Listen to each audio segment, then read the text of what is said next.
Atenção, ouvintes! Nós estamos no ar! Meus irmãos, essa história eu acredito que seja conhecida de todos, né? Jesus é apresentado a uma mulher, né? Que era de origem da cidade, da região de Magdala, né? Da região chamada Magdala, por isso chamada de Maria Madalena, não é?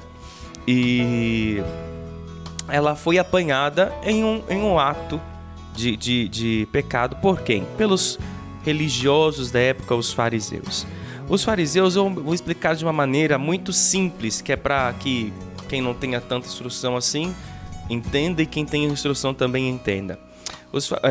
Deus, ele deu suas leis através de Moisés para o povo judeu, certo?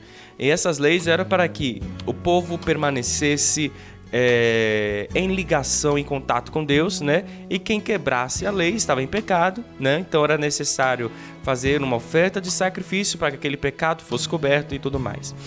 E os fariseus, eles pensaram assim: bom, nós não vamos quebrar as leis de Deus. Então o que nós vamos fazer para não quebrar as leis de Deus? Nós vamos criar leis, né, para colocar na frente da lei. Então, se nós quebrarmos as nossas leis, né, nós não vamos quebrar a lei de Deus, então não estaremos em pecado contra Deus, né?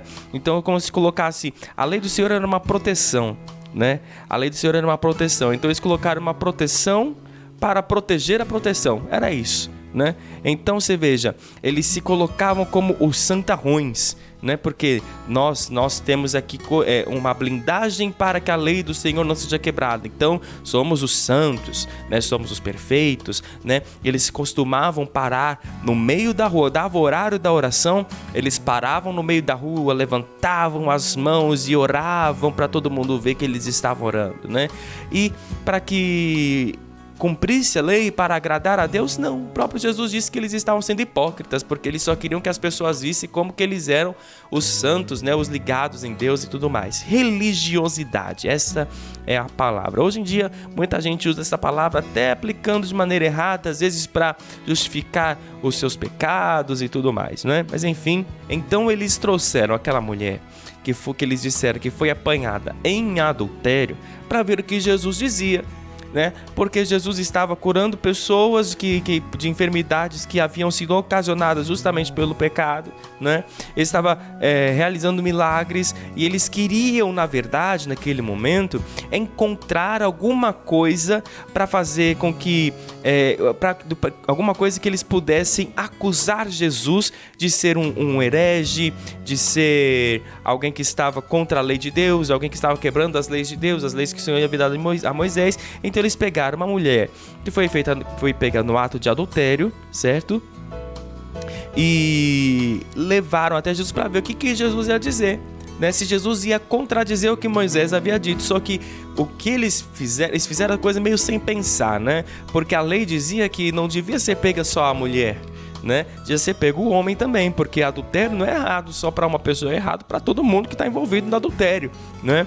E Jesus, ele chega quando alguém pergunta a ele sobre este assunto num dado momento, ele chega a dizer que se alguém olha para uma pessoa, né, se um homem vê uma mulher passando e ele não é a esposa dele e ele tem na sua mente algum pensamento relacionado àquela mulher, né, que não seja a sua, né, o próprio Jesus disse que no seu coração ele já adulterou, né, não tocou na mulher, não falou com ela, mas no seu pensamento, no seu coração, desejou, teve algum pensamento errado, né, vamos colocar assim, o Senhor Jesus estava dizendo, já cometeu o adultério. Então olha só o que acontece, eles jogam aquela mulher na frente de Jesus. O texto nos diz aqui nos primeiros versículos do capítulo 8 que Jesus estava descendo dos Montes das Oliveiras, né? Aliás, ele voltou para os Montes das Oliveiras e no outro dia de manhã, bem cedo, ele estava de volta ao templo. Perdão.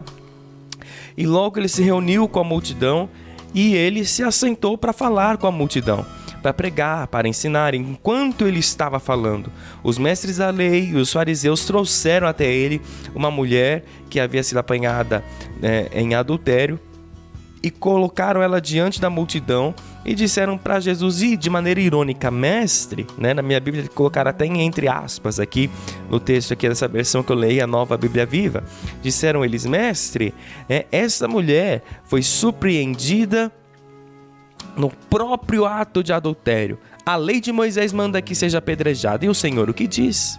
Então você veja, querendo colocar Jesus contra a lei que Deus havia dado a Moisés. Eles estavam procurando alguma coisa que pudesse usar contra o Senhor naquele momento. Então Jesus ele se inclinou e começou a escrever na terra com o dedo. E eles continuaram a fazer a mesma pergunta para Jesus, e Jesus então se levantou e disse, quem de vocês estiver sem pecado, que seja o primeiro a atirar uma pedra nela. E então Jesus ele se abaixa, ele torna a escrever na terra, na areia, né? E quando eles ouvem isso, eles começam a sair um a um, começando pelos mais velhos, pelos mais idosos, até que deixaram Jesus sozinho com a mulher de pé diante dele. E isso aqui tem um significado, por quê? Naquele tempo você veja que para quem quisesse ser instruído, estudado, queria ter alguma informação acerca de algum assunto, tinha que recorrer às pessoas mais experientes. Então, você veja que conforme a idade mais avançada naquele tempo, mais sabedoria a pessoa tinha, né? Conforme os cabelos mais embranquecidos, né? Mais respeitada a pessoa era, porque ela tinha mais sabedoria, ela tinha mais experiência de vida, e era ela que se alguém tivesse passado por alguma situação, buscava os mais velhos para se orientar, né? Para buscar um conselho, enfim. Então você veja que naquele momento começaram a sair, começando pelos os mais idosos foram os primeiros a sair, os mais instruídos foram os primeiros a sair, né? Os que eram as maiores referências na sociedade naquele tempo, naquele contexto social ali onde eles estavam inseridos, né?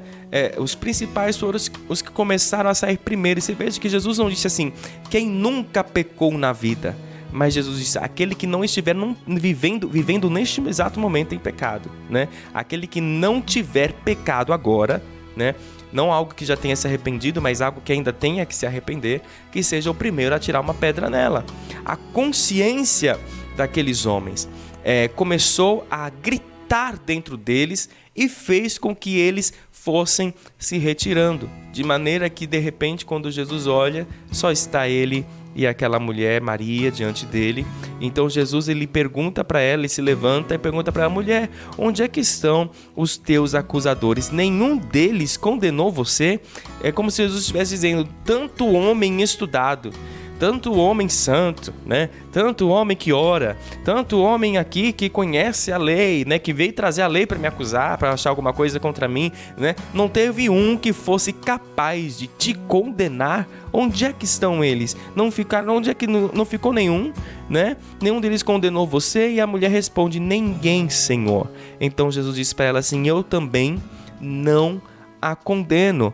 Vai embora e não peques mais. Isso aqui, meus irmãos, que Jesus disse para ela é algo lindo e tremendo ao mesmo tempo, porque Jesus, de todas as pessoas que estavam ali, era o único sem pecado. A Bíblia diz que nunca conheceu pecado, nem se achou engano nos seus lábios, né? O único que podia fazer alguma coisa, dizer alguma coisa que condenasse aquela mulher, ele diz assim, pois eu também não te condeno. Agora você vai e não comete mais o que você fez. E isso aqui, meus irmãos, nos traz uma lição sobre o que é a graça raiz. Vamos dizer assim, por que graça raiz? Porque hoje, infelizmente, existe uma graça Nutella, né? Numa outra oportunidade a gente fala sobre isso. A graça raiz que diz assim, você chega até Jesus trazendo o seu passado, trazendo os seus erros, trazendo as acusações externas, trazendo as acusações internas que existem, né? Muitas vezes a sua consciência te acusa, né? O próprio Satanás às vezes vem querendo te fazer lembrar de coisas que você viveu, de coisas que você passou, de coisas que você fez, para te envergonhar e te fazer pensar que Deus não se importa mais contigo, que Deus não se importa mais com você, de que Deus não tem mais plano nem projeto na sua vida a se cumprir, não é? E Jesus vem e te oferece o quê? Uma oportunidade nova. Foi assim quando nós nos achegamos a Cristo. Foi assim quando nós entendemos o mistério da salvação que nos foi revelado através do Espírito Santo, quando Ele nos convenceu do estado em que nós estávamos vivendo, da maneira que nós estávamos vivendo, que precisávamos de um Salvador e que só Jesus podia nos limpar, só Jesus podia nos libertar, só Jesus podia fazer algo na nossa vida que nos pudesse ligar novamente ao Pai. E então nós o recebemos no nosso interior como o nosso único e suficiente Salvador. E o que Jesus nos diz então? Jesus, ele nos diz: vai e não peques mais. Você estava andando por este caminho, agora estou te mostrando uma nova saída. Começa a andar por este novo e vivo caminho. Esta é a proposta de Jesus, é a proposta da graça, de te mostrar que é possível sim você mudar o seu entendimento, você mudar a sua mente, você mudar a sua maneira de viver e você agora começar a viver uma vida nova, transformado, vivendo agora para a glória de Deus. Isto é metanoia, é mudança de mente, é mudança de entendimento, é mudança de vida. E eu tenho uma notícia para você, Ele quer fazer na sua também. Pai Santo e Poderoso, nós ouvimos a Tua Palavra, nela meditamos. E eu tenho certeza, Pai, que houve alguém que o Senhor tocou neste momento. E queremos Te agradecer em primeiro lugar, porque a Tua graça, Senhor, nos alcançou de maneira que podemos hoje dizer que somos Teus filhos. Podemos nos achegar a Ti. É importante, Senhor, para nós sabermos, Senhor amado, em todos os dias de nossas vidas, que apesar dos erros, que apesar, Senhor amado, do que nós cometemos no passado, o Senhor nos ama.